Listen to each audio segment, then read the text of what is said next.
Assalamualaikum warahmatullahi wabarakatuh.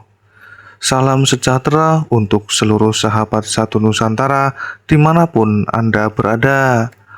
Pernahkah Anda bertanya, mengapa dalam berbagai kisah dan ramalan Jawa, Satrio Piningit tidak hanya digambarkan sebagai sosok yang pemberani atau berjiwa spiritual, tetapi juga dianggap memahami ilmu tata negara?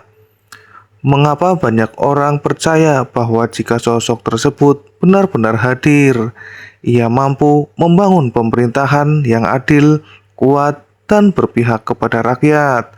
Apakah ini hanya sekedar mitos, ataukah ada filosofi mendalam yang ingin diwariskan oleh para leluhur Nusantara? Mari kita kupas bersama.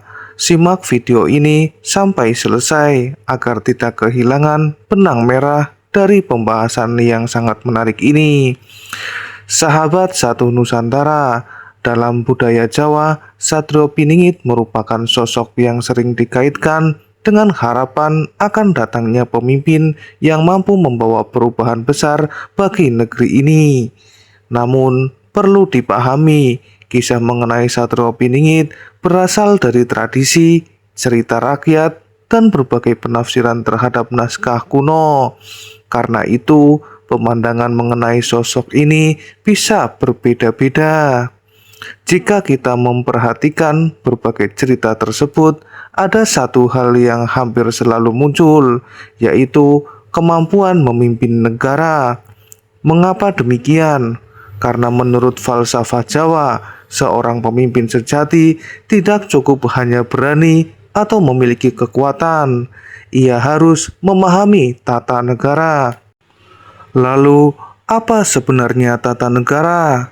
Dalam pengertian modern, tata negara adalah ilmu yang mempelajari bagaimana sebuah negara itu disusun, bagaimana kekuasaan itu dijalankan, bagaimana hukum itu ditegakkan, bagaimana hubungan pemerintahan dengan rakyat itu dibangun, serta bagaimana keadilan itu diwujudkan. Dengan kata lain, tata negara adalah pondasi sebuah bangsa. Jika pondasi ini rapuh, maka pembangunan sehebat apapun akan mudah runtuh. Karena itulah, dalam banyak penafsiran, Satrio Piningit diyakini bukan sekedar sosok yang pandai berbicara, tetapi seseorang yang memahami cara mengelola negara secara menyeluruh.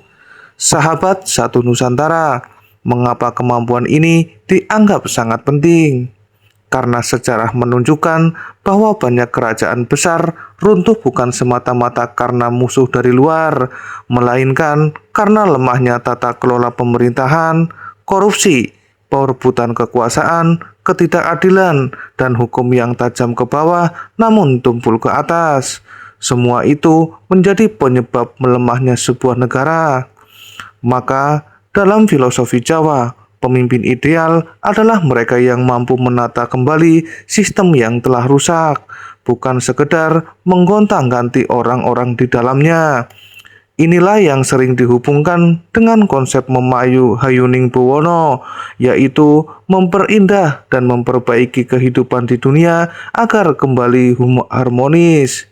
Artinya, seseorang pemimpin bukan hanya membangun gedung atau jalan, tetapi juga membangun keadilan, kepercayaan, dan juga kesejahteraan masyarakat. Sahabat satu Nusantara, ada satu ajaran kepemimpinan Jawa yang menarik. Pemimpin itu harus mampu menjadi pengayom. Pengayom berarti melindungi seluruh rakyat tanpa membedakan suku, agama, golongan, ataupun status ekonomi.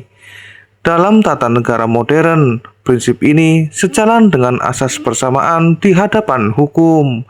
Semua warga negara memiliki hak yang sama. Tidak boleh ada perlakuan istimewa hanya karena kekuasaan ataupun kekayaan. Karena itulah, jika Satrio Piningit benar-benar digambarkan memahami ilmu tata negara, maka maknanya adalah ia mampu menegakkan keadilan secara konsisten. Bukan keadilan yang dipilih-pilih, melainkan keadilan untuk semua. Kemudian muncul pertanyaan lain, apakah ilmu tata negara hanya dipelajari di bangku kuliah? Tentu saja jawabannya adalah tidak. Dalam filosofi Nusantara, ilmu juga diperoleh dari pengalaman hidup, dari mendengar keluhan rakyat, dari menyaksikan penderitaan rakyat, dan dari memahami bagaimana kebijakan pemerintah itu berdampak pada kehidupan sehari-hari. Karena itulah banyak orang meyakini bahwa pemimpin terbaik mereka adalah yang pernah merasakan kehidupan rakyat biasa, bukan karena asal-usulnya, melainkan karena pengalaman tersebut membentuk empati dan kebijaksanaan. Sahabat satu Nusantara, ada pula pandangan bahwa pemimpin ideal harus memiliki keseimbangan antara kecerdasan intelektual dan kecerdasan moral. Ilmu tanpa akhlak dapat melahirkan kesewenang-wenangan. Sebaliknya, niat baik tanpa pengetahuan dapat menghasilkan kebijakan yang keliru. Karena itulah, dalam berbagai kisah, Satrio Piningit digambarkan sebagai sosok yang mampu menyeimbangkan keduanya. Ia memahami hukum, ia memahami pemerintahan, namun juga ia menjunjung tinggi nilai kemanusiaan. Disinilah letak rahasia mengapa sosok tersebut selalu dikaitkan dengan ilmu tata negara, bukan sekedar mengetahui aturan, tetapi mengetahui dan memahami tujuan dari aturan itu sendiri, yaitu menciptakan keadilan dan juga kesejahteraan. Sahabat satu Nusantara, dalam sistem pemerintahan modern, seorang pemimpin juga harus mampu memilih orang-orang terbaik untuk membantunya. Tidak mungkin satu orang menguasai seluruh bidang. Karena itulah, kemampuan membentuk tim yang kompeten menjadi bagian penting dari ilmu tata negara. Seorang pemimpin yang bijaksana akan mengutamakan kemampuan, integritas, dan dedikasi, bukan sekedar kedekatan pribadi. Inilah pelajaran yang tetap relevan hingga saat ini. Selain itu, seorang pemimpin harus mampu mendengar kritik. Dalam banyak kisah kepemimpinan besar, kehancuran sering bermula ketika pemimpin menolak masukan dan hanya ingin mendengar pujian. Sebaliknya, pemimpin yang terbuka terhadap kritik memiliki peluang lebih besar untuk memperbaiki kebijakan dan menghindari kesalahan yang berulang. Sahabat satu Nusantara, jika kita renungkan lebih dalam, mungkin pesan utama dari kisah Satrio Piningit bukanlah menunggu datangnya seseorang yang luar biasa, melainkan meningkatkan bahwa bangsa yang kuat membutuhkan pemimpin yang memahami hukum, keadilan, tata kelola pemerintahan, serta memiliki kepedulian terhadap rakyat. Nilai-nilai itulah yang patut dijaga dan dikembangkan oleh siapapun yang dipercaya memimpin.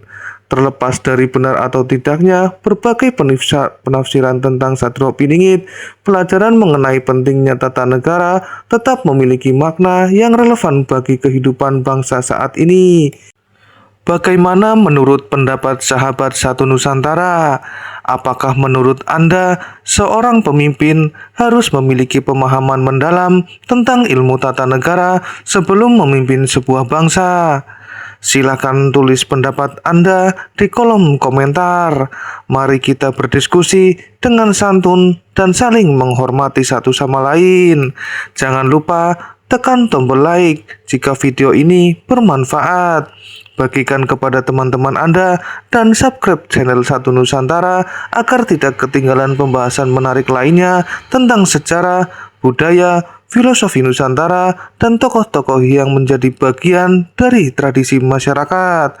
Saya pamit undur diri. Wassalamualaikum warahmatullahi wabarakatuh.